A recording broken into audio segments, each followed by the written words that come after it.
کر دے میرے ماضی کے ہر سانس کا کفارہ۔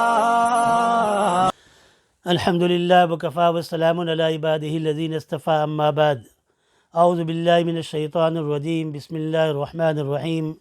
قد افلح المؤمنون الذین هم فی صلاتهم خاشعون، صدق اللہ العظیم۔ بزرگان محترم، عزیزان مکرم اور معزز دینی ماں اور بہنیں اور پیارے بچوں، السلام علیکم ورحمۃ اللہ وبرکاتہ۔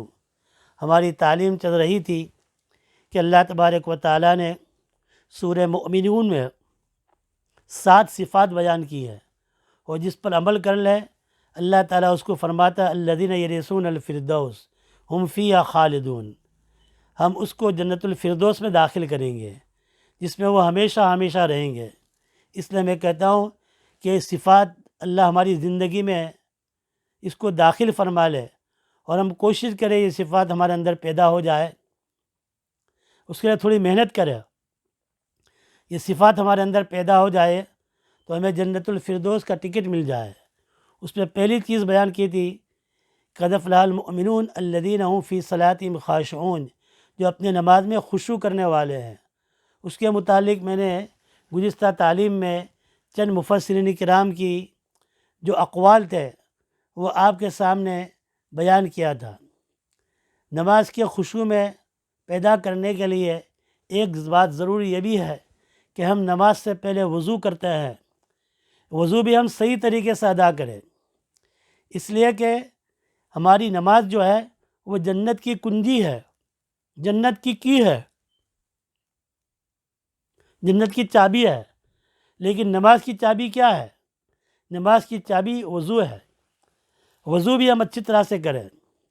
حدیث کے اندر فرمایا ہے کہ لا صلاۃ الا بطہور، کہ کوئی نماز بغیر پاکی کے، بغیر وضو کے ادا نہیں ہوتی ہے۔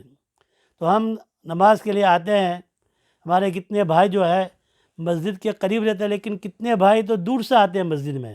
ہمارے لنڈن میں تو لوگ 5 مائل 3 مائل دور سے، 1 مائل 2 مائل دور سے نماز کے لیے آتے ہیں، لیکن اتنی جلد بازی کرتے ہیں وضو کرنے کے اندر کہ اعضاء وضو برابر سے دھل دیتے بھی نہیں ہیں۔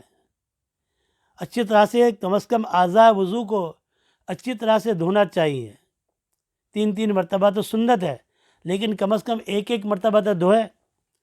حضور اکرم صلی اللہ تعالیٰ علیہ وسلم کسی غزوے میں تشریف لے گئے، وہاں ایک تالاب پر صحابہ نے جلیل وضو کیا اور نماز کے لیے تیار ہو گئے، تو اس میں بعض لوگوں کی ایڑیاں خشک رہ گئی، تو حضور صلی اللہ علیہ وسلم نے بلند آواز سے فرمایا 2 یا 3 مرتبہ ویل للعقاب من النار، ویل للعقاب من النار۔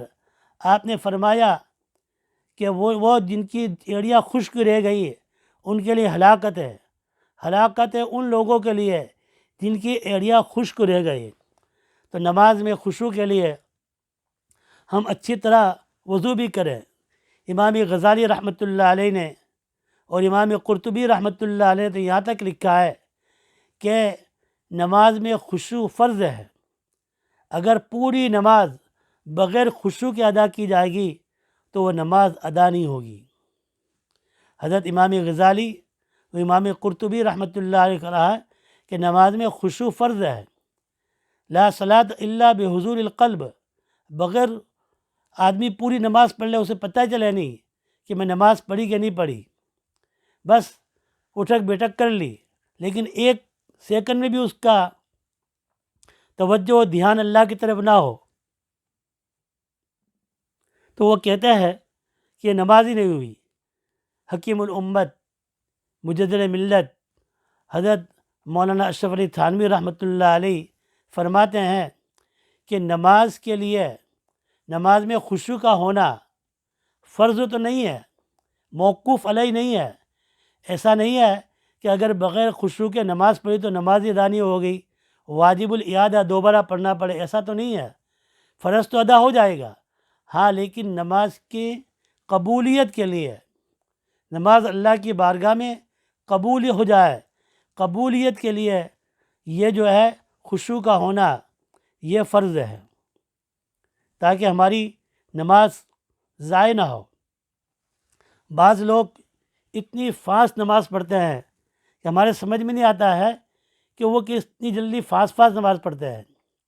دیکھو میں بھی تقریباً 20-22-25 سال سے ڈرائیونگ کرتا ہوں، تو آپ روڈ پر تو مجھے اوورٹیک کر سکتے ہیں، لیکن نماز میں بھی اوورٹیک کرنے لگے آپ، کیونکہ جو صورت آپ بار بار پڑھتے ہیں تو وہ نماز، وہ رکوع جو ہے آدمی پڑھنے میں فاسٹ ہو جاتا ہے، تیز ہو جاتا ہے۔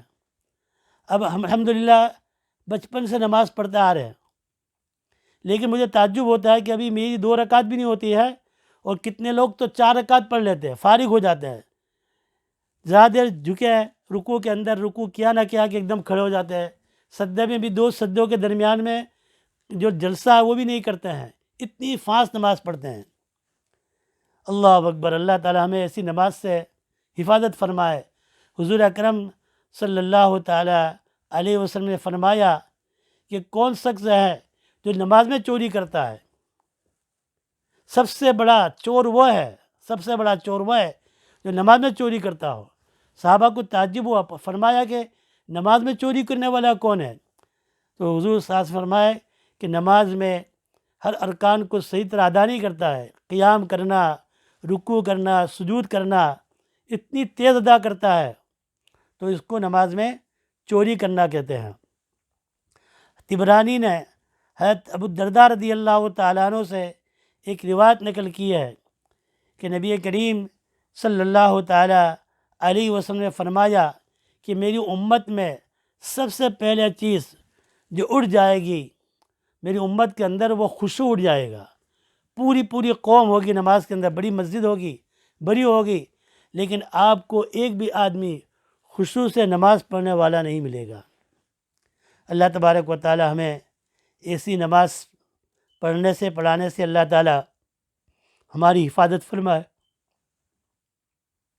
ہم کو نماز کو سیکھنے کی ضرورت ہے، سیکھ کر پڑھیں گے تو انشاءاللہ تعالی ہماری نماز بھی صحیح ادا ہوگی۔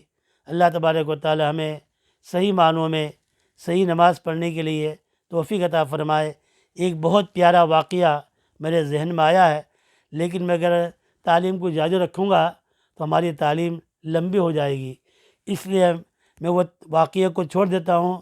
بہت اچھا واقعہ ہے جس کو امام بخاری رحمۃ اللہ علیہ نے نقل کیا ہے۔ انشاءاللہ تعالی آئندہ کل کی تعلیم میں اس واقعے کو میں ذکر کروں گا۔ سبحان اللہ و بحمدہ، سبحانک اللہم و بحمدک، نشہد ان لا الہ الا انت نستغفرک و نتوب الیک۔